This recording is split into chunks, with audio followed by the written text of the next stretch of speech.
Welcome to the Cheating Wife Stories channel. I used to believe that life had a rhythm, a predictable, steady beat that carried you forward whether you wanted it to or not. For years I danced along to that rhythm, following the steps laid out before me without question.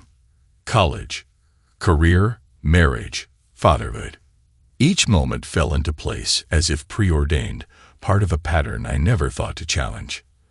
But if I had paid closer attention, I would have noticed the irregularities, the offbeat moments, the times when the music faltered and the steps felt forced.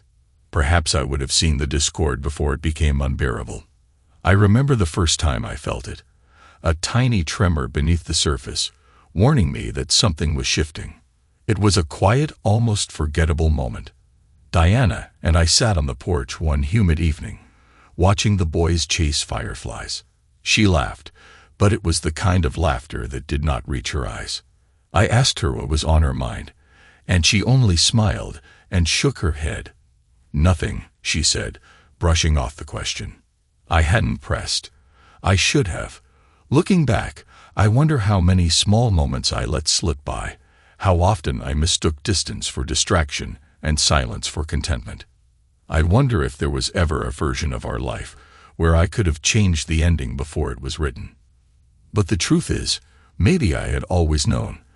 That nagging feeling in the back of my mind, the weight in my chest, had been telling me for years what I refused to admit.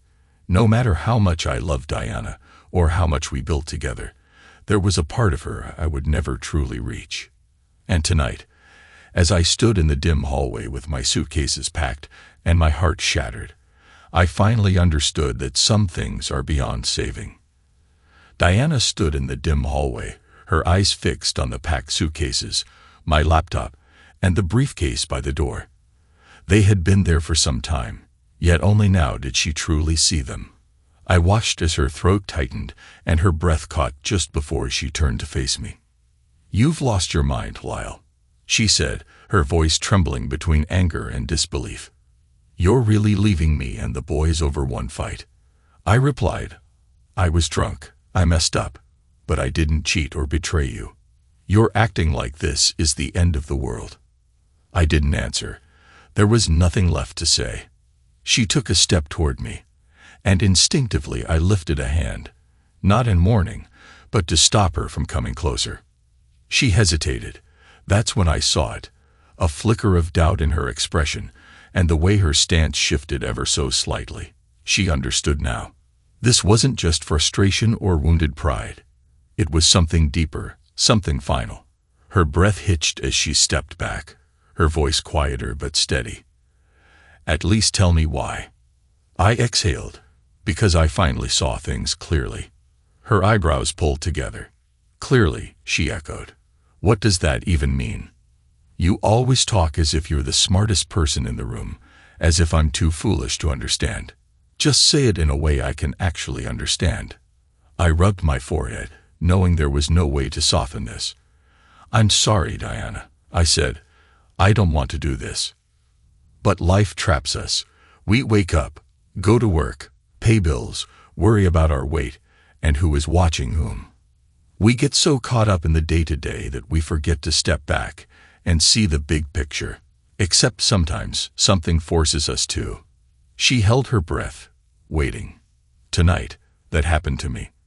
She let out a sharp breath, frustration creasing her features. "You keep saying that, but what exactly did you see?" I met her gaze. Even in the dim light, I knew she felt the weight of what I was about to say. "I saw us, Diana, not just who we are now, but who we once were and what we've become. And this isn't about what happened at that party. You're right. Leaving over one bad night would be ridiculous. That's not why I'm leaving. I'm leaving because I'd finally admitted to myself that this marriage was a mistake. I love you, but not in the way that matters. And you don't love me the way you should. You never walk away, not because you're happy, but because you think staying is right. But we're too young to spend the next 40 or 50 years pretending this is enough." Her fists clenched at her sides, her breathing uneven. Maybe it was her heartbeat I could hear, or maybe it was mine. But I didn't stop. I couldn't. That's why I'm leaving, I said. And the moment this conversation is over, I'm gone. Earlier, I had pulled into the driveway. My phone had been silent since I left Rivers Trailer Park south of Polatka. Diana and half her extended family had been drinking and dancing, just as they did every month for the last 8 years.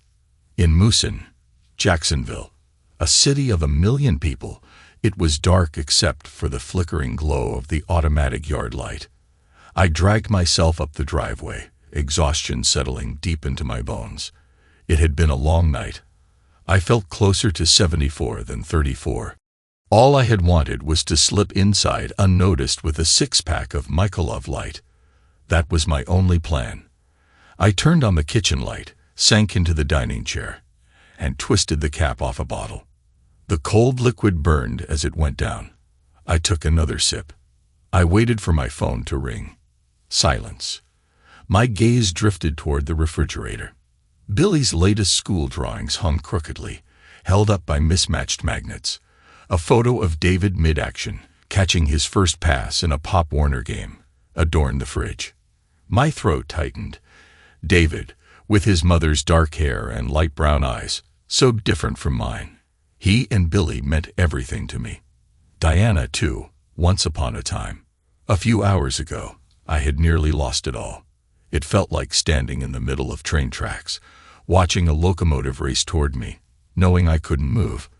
I took another sip, then let my head rest against the table for a moment. I finished the bottle, stood, and headed upstairs. I pulled out the suitcases Diana and I had used on our last cruise to the Bahamas. Packed shirts, slacks, jackets, my razor, toothbrush, meds, everything I needed to start over. Leaning against the dresser, a wave of nausea threatened to rise, but I swallowed it back. This wasn't just a trip. It was an escape, and I wasn't coming back. If I thought about it too much, I'd hesitate. So I didn't. I just kept moving, one item at a time. I grabbed my laptop, my briefcase, and my college work. I carried it all downstairs, stacking everything near the dining room where it wouldn't be immediately visible.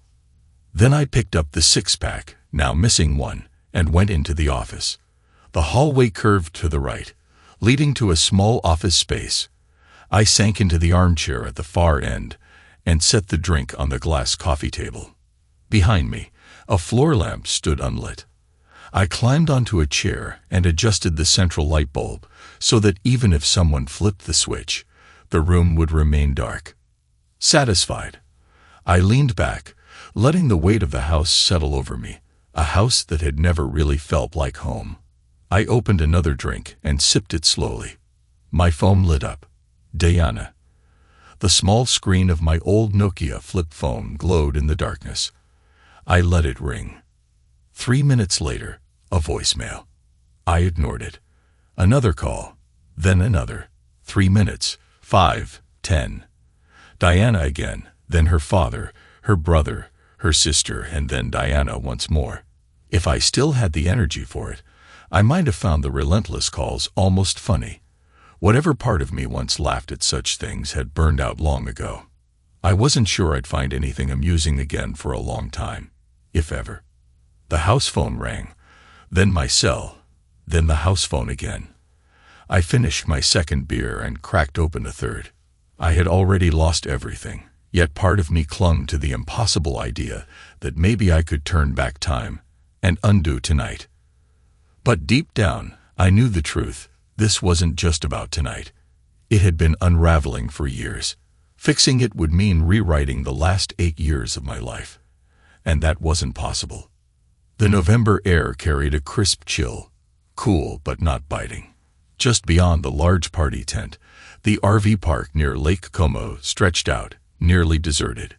It was ideal for Richard Carter and his family's raucous monthly gatherings.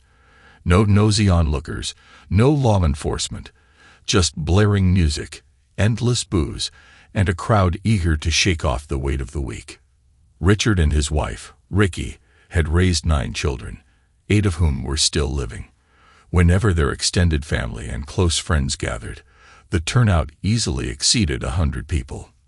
Richard, who had built a successful paving business and amassed a small fortune, took pride in hosting these legendary Saturday night celebrations. One rock blared from the speakers. Tables groaned under the weight of fried chicken, barbecued ribs, fresh oysters when in season, and more beer and liquor than the crowd could consume. Diana and I didn't attend every month, but we showed up when we could. Richard and Ricky did their best to welcome me.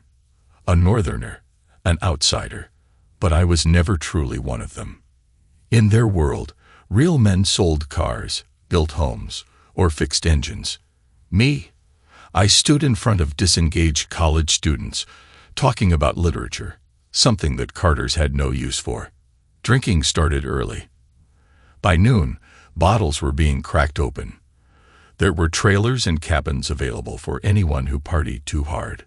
Diana and I, as always, arranged for trusted friends to watch our boys. Some nights we made it home. Other nights we didn't. It was an unspoken understanding. By nightfall, the old concrete dance pavilion pulsed with life. Modern rock blasted through the speakers. The scent of charred meat filled the air, and the crowd swayed beneath the glow of string lights. I wasn't much for drinking or dancing, so I lingered on the sidelines, absent-mindedly picking at a handful of grapes. And then I saw her. Diana moved through the dim light like something out of a dream, her white dress hugging her curves, her dark hair shimmering as it caught the last remnants of daylight. I had seen many beautiful women before, but never one like her.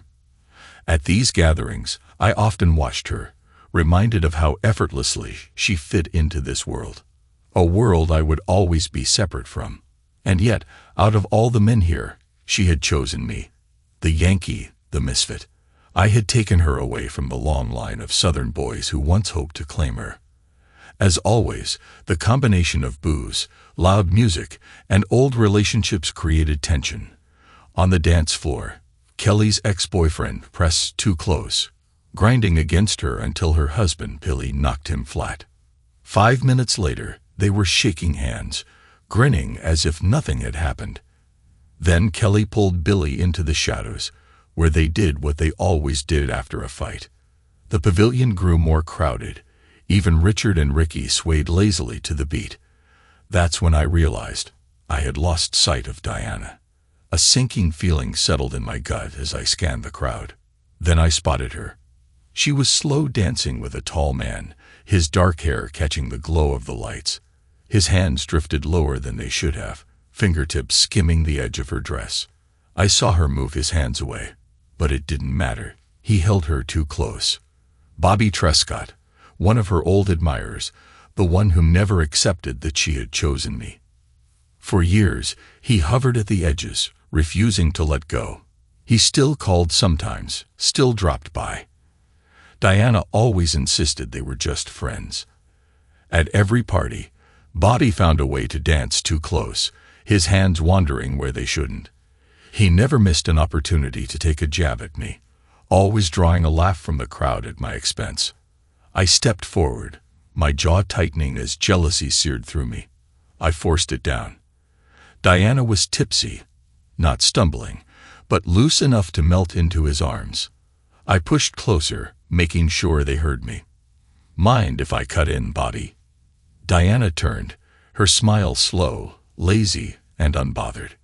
"Hey, baby, I'm just sharing a dance with Bobby. It's our old prom song. I promised him one. You don't mind, do you?" Bobby smirked, and just to make sure I saw, his left hand slipped beneath the fabric of her blouse, brushing over her chest. The darkness shielded the moment from the rest of the party, but not from me.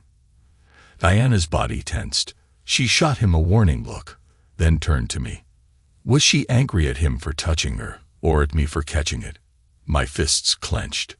"Bobby, take your hand off my wife," I demanded, my grin widening. "Or what, Lyle? Jesus, what kind of name is Lyle? Sounds like something you call a little girl," he mocked. He chuckled. "Lyle. That's too damn funny." I hadn't thrown a punch in 20 years, but I squared my shoulders. "I don't give a damn about my name.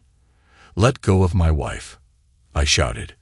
Diana finally pushed him away, Okay, Bobby, enough. Why do you always act like a jerk around Lyle?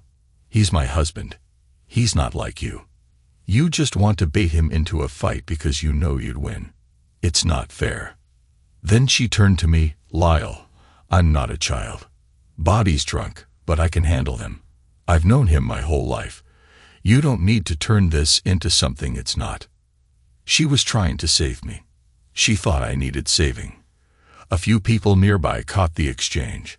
Muffled laughter trickled through the night. My pulse roared in my ears. What the hell did you just say? I demanded. Her expression shifted, as if she had just realized what had slipped out. Oh, Lyle, I didn't mean. How could you say that? Bobby shoved her aside and stepped closer.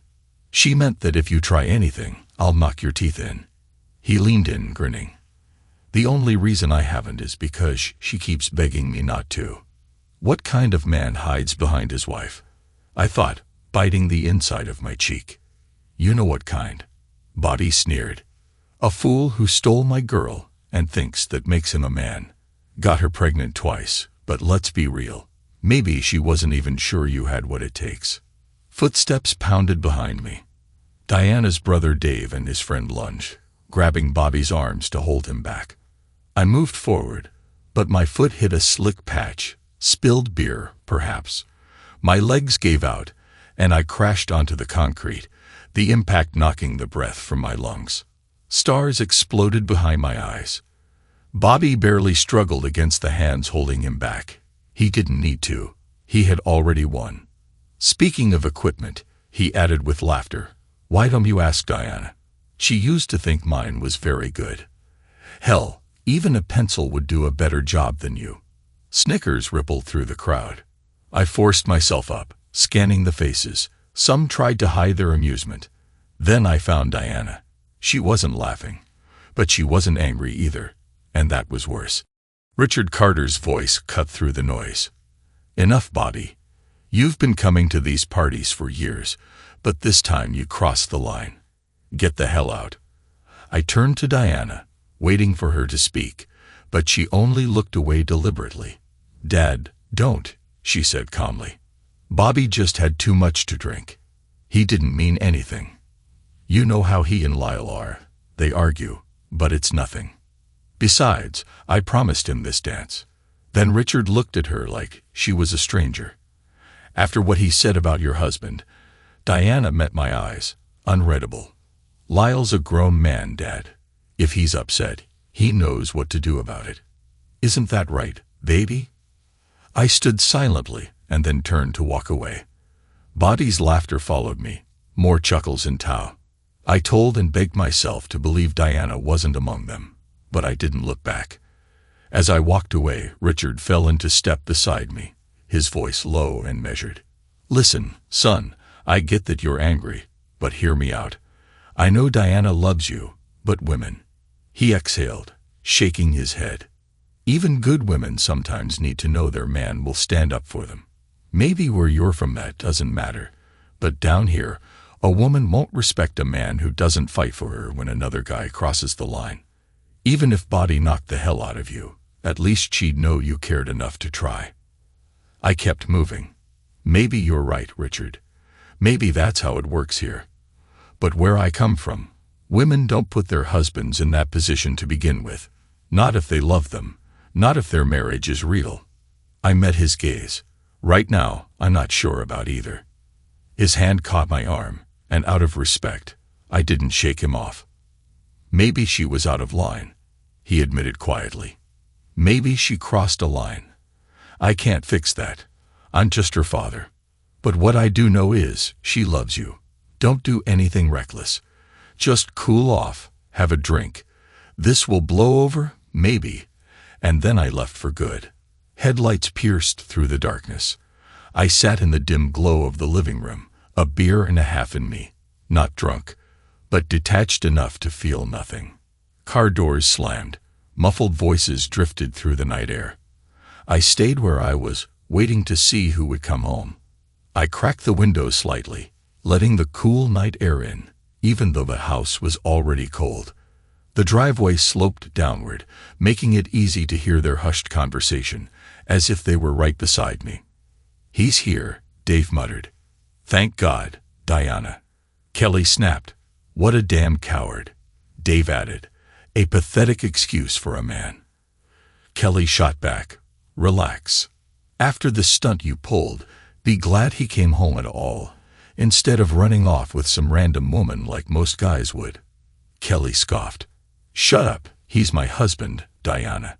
Then she added, "A husband who sulks and runs off when his feelings get hurt. What kind of man does that?" Dave said sharply, "If you weren't my sister and if you didn't have kids, I'd tell him to pack his things and find someone who won't embarrass him like that." I sat still, listening. Diana had always been the picture-perfect Southern woman, never cursed, never raised her voice, not even behind closed doors. But tonight shattered many illusions. The front door swung open, and the hallway light clicked on. Dave stepped in first, with Diana right behind him. He spotted me instantly. "Hey, Lyle." The silence that followed was long and heavy. I wasn't about to speak first until Diana finally broke it. "Lyle, are you all right?" Dave asked. "Am I all right? Thanks for asking, you creep," Diana snapped. I smirked. "Love you too, sweetheart." Diana's whole body tensed. If Dave hadn't grabbed her wrist, I wasn't sure what she would have done. Her hair was disheveled, her makeup smudged, and the once pristine white dress now wrinkled and stained. Whatever had happened after I left, the party had clearly gone on without me.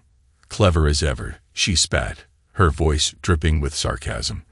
"You think it's funny to just disappear without telling anyone. Who does that?" I finally looked at her. "I don't know. Maybe the kind of man who watches his wife let another guy put his hands all over her in front of everyone."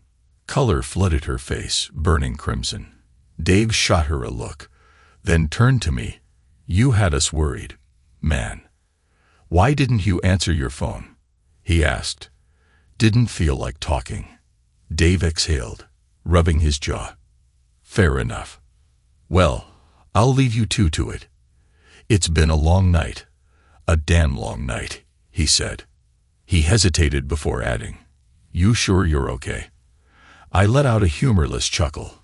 "I'm not fine, Dave. Probably won't be for a while. But that's not your problem. Thanks for bringing her home. If it were up to me, she could have stayed with Bobby or crashed at the RV park." Dave glanced between us and let out a slow breath. "All right, Diana, walk me out." I stayed put as their voices drifted in from the driveway, just outside his truck. "Damn him, Dave," Diana muttered, frustration lacing her tone. "He's such a jerk. Any other man would have knocked Bobby's teeth in, or at least gotten drunk. Done something, anything, rather than just walk off." Dave sighed. "I would have kicked him. Bobby's a real jerk, so would half the guys we know. But Lyle's not that kind of guy. You knew that when you married him." Silence stretched between them before Diana spoke again, softer this time. Dave's voice dropped, measured but firm. "You told me. He's not the kind of man who comes home covered in grease, gets drunk every weekend, and spits on you when you gain weight. He'll take care of me and the kids. He'll be faithful. He's a good man. You want it better, and you got it. And now you're making a fool of him. I used to be proud of you, Diana." Dave continued. "Now I wonder if you're just another woman who will cycle through 4 or 5 husbands, dragging new boyfriends home while mom and dad shake their heads at the wreckage." "Jesus, Dave, grow up," she snapped. I got caught up in the moment, all right. It felt good to feel young again. My husband should have taken charge. He should have pulled me away, reminded me who I belonged to, but I forgot. He's not that man. He's mad now, but it'll pass. One night, one argument, I would go in, make it up to him, and by morning, this would all be forgotten. People don't split over one fight. Dave let out a humorless chuckle. "You really believe that? You think I don't know your husband? I know his world better than you do. I have clients whose kids go to GU. They talk about him. He's young, smart, and plenty of women on that campus. find him attractive. You really think he's going to sit around sulking over you forever? Hell, I heard one of his coworkers chased him so hard that the dean had to step in, he sighed. So go back inside, do what you think you need to. But if you lose him, trust me, Diana, he won't be alone for long. The conversation ended.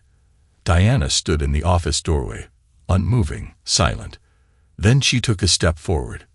I lifted a hand. Stop. Sit over there, by the TV. A flicker of surprise crossed her face. She hadn't expected that.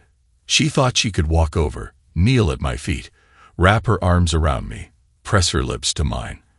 And that would make everything disappear, as if by morning none of this would matter. Not this time. She inhaled deeply, steadying herself. Lyle, I know I messed up tonight.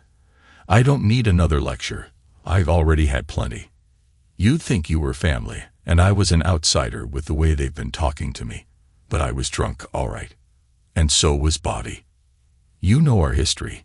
We've known each other since we were kids. He never really got over the fact that I chose you instead of him. I feel bad for him. I really do. I arched an eyebrow. So what? You let him grope you out of pity. Her expression darkened, irritation flashing in her eyes. He's been struggling. A little harmless flirting made him feel better. It wasn't supposed to turn into anything until you stormed in, acting like a jealous lunatic and ruining it. He's my friend, Lyle. You're my husband, the man I love. She sat rigidly in the hard wooden chair, the most uncomfortable seat in the room, exactly as I had intended. I don't want to change the subject, I said in a measured voice, but I have a question.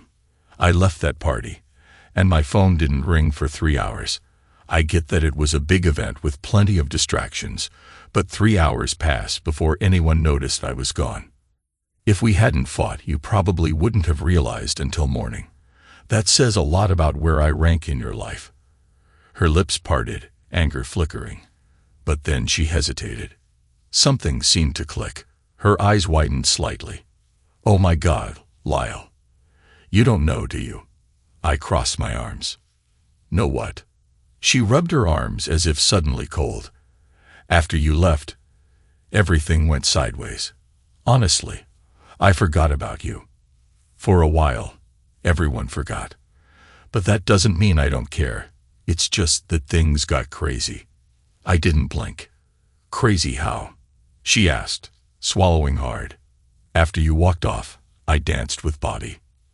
I was pissed.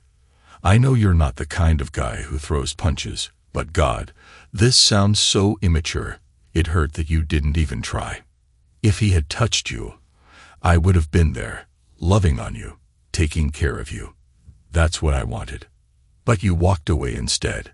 So yes, I was upset, and I danced with him. Her voice dropped lower. He was drunk. After a few songs, he disappeared. I assumed he went off to the lake or behind a cabin. I moved on, talked to some people, and honestly didn't give it much thought, until I heard someone scream. She exhaled slowly. Everyone ran toward the water, where a crowd gathered around someone on the ground. I pushed through, and she hesitated. It was Bobby. His face was a mess, one eye swollen shut. Everyone said his arm and a couple of fingers were broken. Dave and a few others stood over him, arguing about calling the sheriff. Apparently, 3 bikers jumped him, claiming we were making too much noise, disrupting their night. He fought back, but he was outnumbered. It was bad. Lyle. We called an ambulance, and the sheriff sent a couple of deputies to look for the guys who did it. After that, people began checking in, ensuring no one else was missing. I let the silence stretch before finally stating the obvious. It took 3 hours. Even after hearing that violent bikers were roaming around, you didn't stop to wonder where I was. Diana bit her lip and looked away. Then it clicked. You weren't even there, were you? My voice was steady, but my chest tightened. You went with him to the hospital. Her eyes met mine, hesitant at first, then bold, defiant. He was hurt, Lyle. He was in pain. He asked me to go with him, and you couldn't say no, I said flatly. It was the right thing to do, she snapped. If you weren't so mad, you'd see that. Of course, he's an old friend, one you used to be intimate with. Naturally, you had to be by his side. Her shoulders tensed. I took a step closer, my voice quieter but sharp. You slept with him, didn't you? She looked away for a second before locking her gaze onto mine, her voice calm and deliberate. Yes, Lyle, and you already knew that. It was serious. We were together often. And if you must know, he was good. Great even. Does that make me some kind of prostitute? What about you? You weren't a virgin when we got married. Should I resent every woman you've ever touched? I said nothing. That was the past. This is now, she continued. He asked me to go, so I went. I sat with him, held his uninjured hand while the paramedics worked. There were EMTs and people everywhere. Nothing happened, and even if we had been alone, it wouldn't have. Bobby respects me too much to try anything. I let out a short, humorless laugh. Did I say I was jealous? I wondered. You don't have to, she murmured. I see it every time he's around and I understand. Did you even think about me? She asked. I didn't answer. She looked down. Lyle, that's not fair. There was so much going on. Bobby was hurt, and people were scrambling to figure things out. So the answer is no. She didn't argue. When did someone finally remember I existed? Her voice was quiet. After they patched Bobby up, his brother came to pick him up. I rode back with Kelly and Billy. When I got home, Dad asked if I had seen you. I let out a slow, bitter laugh. That's great. Your father realized I was missing before you did. Her eyes glistened, tears threatening to spill. You're just trying to punish me now. I know I screwed up, and you want to twist the knife. Congratulations, it's working. She held my gaze, waiting. For what? I wasn't sure. A break in my anger, some sign of forgiveness. I had nothing left to give.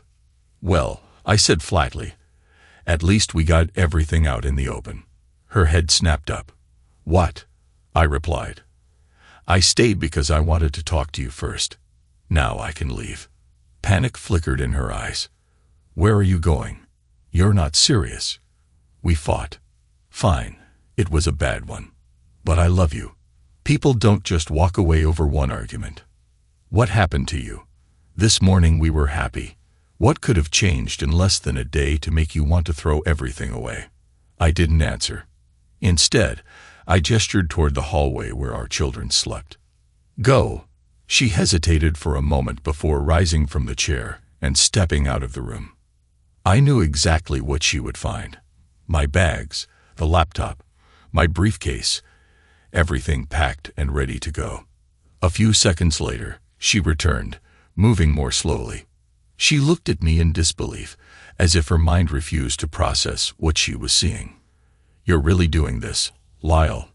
You're seriously leaving me and the boys over one argument? Her voice wavered between frustration and desperation. I said, I was drunk, all right. I made a stupid mistake, but I didn't cheat.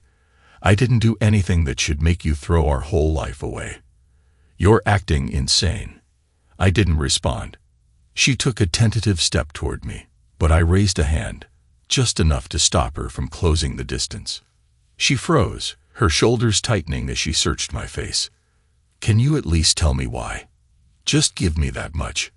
I met her eyes and had a moment of clarity.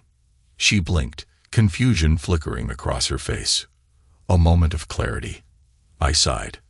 God, Lyle, she muttered, rubbing her temples. I swear, sometimes I think you love making things sound more complicated than they are. I know you think you're smarter than me, smarter than my family, smarter than everyone here, but could you just once say something in a way I can actually understand? She wasn't wrong. I had spent years assuming my way of thinking made me superior, never stopping to consider how alienating that was. I'm sorry, Diana, I said, and I meant it. I don't want this, but sometimes we get so caught up in the routine of life. Getting up, going to work, paying bills, raising kids, worrying about trivial things, that we forget to step back and see the bigger picture.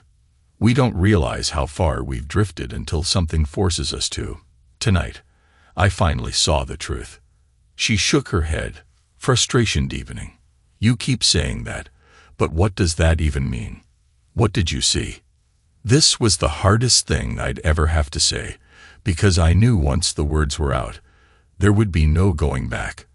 I was severing the life we had built together, shattering the future I had imagined with our children. With her, but she deserved to hear the truth. I saw us, Diana. I saw who we are now, who we once were, and what we've become. And none of it had anything to do with what happened at the party. You're right. Leaving over one mistake would be absurd. That's not why I'm leaving. She swallowed hard, bracing herself. I'm leaving because I realized our marriage was a mistake, that I love you, but you don't love me the way you should, and that I will never, and likely never, be enough for you in the way you need, and that you, as a good person, would never leave me, even if you should. But we're too young to spend the next 40 or 50 years trapped in something that isn't right. Her tears slipped down her cheeks. She wasn't just crying for herself. She was mourning the life we had built, the one we were about to lose. In that moment, I knew she did love me, just not in the way I had always loved her. How can you say that? She whispered. How can you be so cruel? I met her gaze, my voice steady. Answer 2 questions, and if I'm wrong, I'll stay. A flicker of fear crossed her face, as if she already knew what was coming. Have you ever cheated on me, Diana? Have you been with another man since we got married? She didn't say a word. Her silence told me everything. Thank you, I murmured. That's why I still love you. You could have lied, spun a half-truth, but you won't lie because you know the truth would destroy me. And we both know what the truth is. Silence had never felt heavier. And the second question, are you in love with me? Tears welled in her eyes. Lyle, I love you. How can you even ask that? My husband, that's not what I asked. She hesitated. You love your parents, our children, your siblings. You do anything for them. But being in love is something else. It's when just being near someone makes your heart race, when their touch sends a shiver through you, when you crave, dream about, and need them. That's how I feel about you. A sob caught in her throat. I don't know if you ever felt that way about me. I continued. Maybe you did once, but I know you don't now. You care about me, but not in the way a wife should love her husband. She sprang from the chair, moving toward me with fire in her eyes. Is this about sex? Is that what this is really about? You're mad because I'm not some wild woman in bed. I stepped into the light. She gasped, her face draining of color. Oh my God. I stared at her, my voice devoid of warmth. You never say my name when we're in bed, Diana. You've never sounded the way you do with someone else. Just let me do what I do. Do you really think I haven't noticed how little you want me? She asked. She stopped, hesitated, then reached out, her fingers trembling as they brushed against my face, tracing the swollen flesh around my nearly shut eye. I knew what she saw. Bruises and shades of deep purple fading into sickly yellow, a split lip, swollen and cracked. Her breath hitched. My God, she whispered, horror creeping into her voice. They got to you too. Why didn't you go to the hospital? I tried to smile, but even that small effort sent a sharp wave of pain through my face. Judging by her twisted expression, I must have looked as bad as I felt. You should see the other guy, I muttered. Understanding dawned in her eyes. Horror shifted into something else. Realization. I had stood by the lake after leaving the party, listening to the muffled music in the distance, pretending I could still hear the echoes of laughter. I didn't have to turn back to know she was still there, dancing with him again. I could have gone back, faced Bobby, and settled it right then and there. And I would have. I had taken plenty of attacks before, back when I was a scrawny kid running wild on the streets of South Boston, trying to keep up with boys who had no patience for someone weaker. I had fought, lost, and learned how to take a punch, how to survive, but I had never once felt as knocked down as I did now, because this wasn't about fists or broken ribs. This was about knowing, deep down, that the fight had been over long before tonight. Taking and knocking wasn't what scared me. That wasn't what held me back. It was the way she looked at me when she challenged me, daring me to react to Bobby's provocations, the way she let him touch, hold her, and move his hands over her as if he had every right. Somewhere deep down, I had always known. I had ignored it, pushed it away. But now I couldn't. She had given herself to him once, and no matter how much time had passed, that part of her life had never truly belonged to me. How do you build a life on something that was never real? I leaned against a tree, staring up at heavy clouds blanketing the sky, wishing I could rewind time and undo what had unraveled long ago. How do you forgive someone who was your entire world when you know they've given themselves, their body, and maybe even their heart, to someone else? Had they mocked me? Had she really said I was nothing more than a joke to her? The sound of stumbling footsteps snapped me back to the present. Someone was crashing through the brush, their boots scraping against roots and gravel. I already knew who it was before I turned. I hadn't planned to do anything.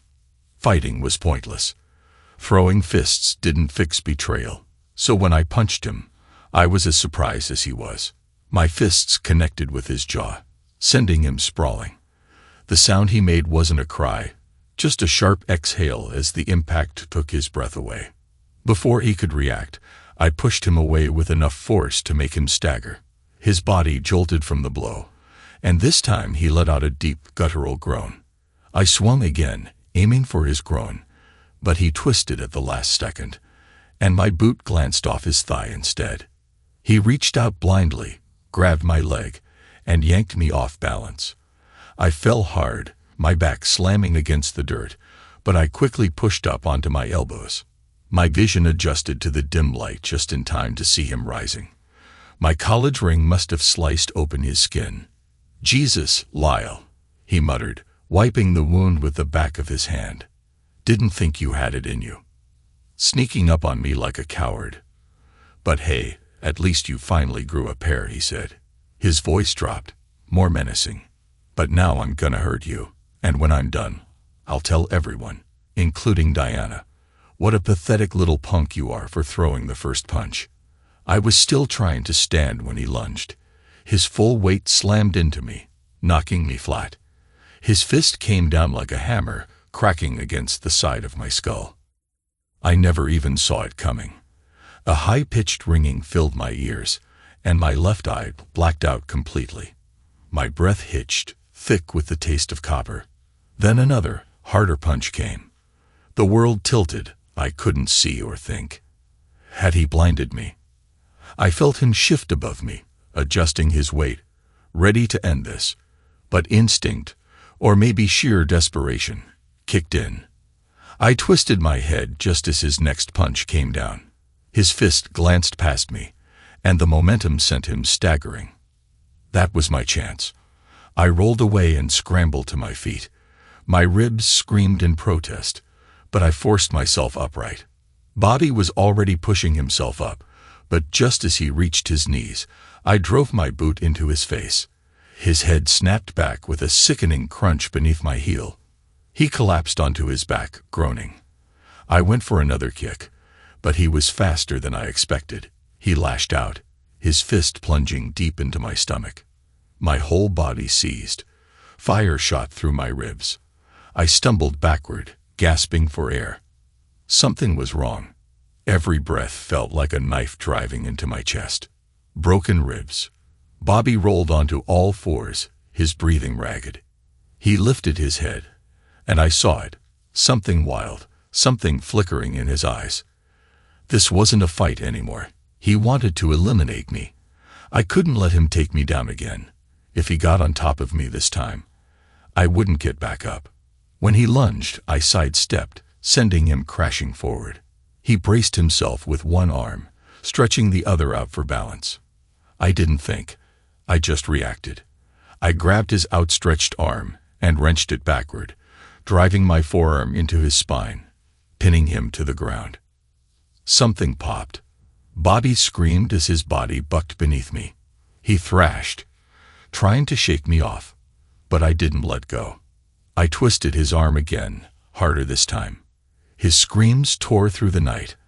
I wasn't sure if anyone could hear him, but no one was coming. He finally rolled onto his side, gasping for breath, his entire body convulsing in pain. Before he could push me away, I dropped onto his chest, one knee pressing down on his forearm, the other on his elbow. His breath hitched, the agony rendering him speechless. I slammed my knee into his elbow once, twice, then leaned in, letting my full weight settle onto the joint, keeping him pinned like a wounded animal. After a few seconds, I released him and rolled onto my back. I wasn't afraid of him anymore. He clutched his mangled arm to his chest, rocking back and forth, his breath coming in ragged gasps. I should have felt guilty, but this man had humiliated me, wrecked my marriage, and taken my family from me. So no, I didn't feel bad. The distant hum of southern rock drifted through the trees. The party was still going. No one had noticed what had happened out here, and no one cared. I turned toward him again and grabbed his broken arm. Bobby flinched, trying to raise his other hand in defense, but I twisted his wrist sharply. A fresh wave of pain shot through him, and he groaned, his body going limp. "You're a real piece of crap," he spat, his voice weak but laced with bitterness. "You broke my arm, and you don't even care. Dan right. You won, okay. Just let me go. I need a hospital." "In a minute, Bobby." I crouched slightly, leveling my gaze with his. "First, we're gonna have a little chat." "Go to hell," he muttered. "I'll get help myself." I drove my elbow into his ribs twice. He recoiled from the hit, struggling to catch his breath as he stumbled backward. Grabbing his right hand, I pried his fingers apart. He was too weak to fight back. I took hold of his pinky, pressing it firmly between my thumb and forefinger. "I'm gonna ask you a few questions, Bobby," I said evenly. "And you're gonna answer honestly?" I asked. He glared at me through swollen eyes, his breath shallow. "Get lost," he growled. I bent his pinky back slowly, feeling the resistance before the joint gave way with a sickening crack. The finger hung limp at an unnatural angle. His eyes widened, his mouth opened to scream, but before any sound could escape, I drove my fist into his gut, right below his ribcage. The air whooshed from his lungs as his body convulsed, struggling for breath. I waited as his chest heaved and muscles twitched in pain. Only when I saw recognition return to his eyes did I speak. "Here's how this works, Bobby. Every time you lie, or if I don't like what you tell me, I'll break another finger. When you run out of fingers, I'll start on your toes. And if we still have unfinished business after that, well, bones heal, but some breaks never do. Got it?" His expression twisted with fury, but he nodded, his voice hoarse. "You think you're in charge now, Lyle? Fine, ask your questions. But one day this will turn around, and when it does, you'll vanish without a trace." "You know, Bobby," I said, tightening my grip on his mangled hand, "I might not have been enough for Diana, but I promise you one thing. You're never going to be enough for anyone ever again." His breath hitched as my fingers curled around my belt. "You remember that guy?" I continued calmly. "The one whose wife got creative with a kitchen knife. They stitched him up, but let's just say things were never the same again." I leaned in, my voice dropping to a whisper. "I wonder what the fish in the lake would make of you, Bobby. Maybe I should find out." For the first time, Bobby was truly afraid. His bravado cracked. His breath came in ragged gasps. He actually believed I was capable of doing it. For one dark, sickening moment, I thought I might. Then nausea crept over me. What the hell was I doing? Mutilating a man because I couldn't measure up to what my wife wanted, because I couldn't satisfy her. He wasn't the one who betrayed me, she was. He had only done what countless men before him had done. The blame was on her. I released him and stepped back as he curled into himself, instinctively shielding what I had threatened to take. My head pounded, my body screamed in pain, but I forced myself to walk away. His voice followed me. "You really think I'm the bad guy here?" he muttered, shaking his head. "You act like I'm the one who turned your whole world upside down," he said, his voice shaking, not from pain, but something raw, something broken. "You were the one who ruined everything," he continued, his tone rising. "She was supposed to be mine. She was going to marry me, Lyle. She would have. Those boys of yours should have been mine. She loved me, or she would have. We were together since we were kids. We were good together. We burned for each other in ways you'll never understand. Then you showed up with your fancy words and your stupid books, talking about things she'd never even dreamed of. You tricked her into thinking she belonged in your world." I stopped walking and turned to face him. "You absolute fool," I said, shaking my head. "I was the best thing that ever happened to her. And you've never been able to get over the fact that she chose me instead of you," I added. A bitter, broken chuckle rattled from his throat. "Maybe you're right, Professor. Maybe I never did get over it." His swollen lips curled into a smirk. "But look at her now," she tried. "Man, she really tried to love you. She pretended she could live without passion, to be the wife you needed her to be. And me. I had to hide in the shadows, waiting for her to remember what she really wanted. And you, poor creep, you'll always be second place. Every time you touch her, every time she closes her eyes, you'll wonder who she's really thinking about. And you know what? Maybe you'll even learn to live with it." I turned away, leaving him there, writhing in agony on the cold ground. Lyle stood in front of me, his expression unreadable, his voice eerily calm. "That's why he told me everything, Diana, and I believe him. People don't usually lie when you break their fingers," I thought, pressing a hand to my mouth. "My God. 4 years," he repeated hollowly. 4 years, and he says you screamed for him every time. Was he really that much bigger than me? Tears blurred my vision as my breath came in shallow gasps. The way he looked at me, as if I had destroyed everything good in his world, shattered me. But beneath the pain, beneath the raw betrayal, I could still see love. "No, baby," I whispered. "Maybe a little, but that's not what this is about." My voice cracked.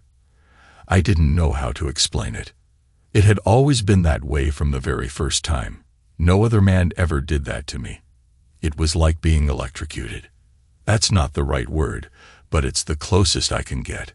And I thought maybe, if I told you I felt something was missing, we could have fixed it, tried something new. I didn't know. Pills, toys, anything. I wiped my eyes, shaking my head. But how could I tell the man I loved that another man made me feel things he never could? No one's ego could survive that. His jaw tightened. "Then why didn't you leave me if he was everything you wanted?" "Because he wasn't," I whispered. "The sex. Yes, but love? No, that was always you, Lyle." His gaze softened for a brief second. Then he reached out and brushed a tear from my cheek. "I know you love me," he said quietly, "but you're not in love with me. That's the difference." I choked on a sob, shaking my head in denial. But it wasn't enough. Nothing I said would ever be enough. I stood frozen as I watched him move through the house, packing his things, his suitcase, his laptop, loading them into the car with quiet efficiency.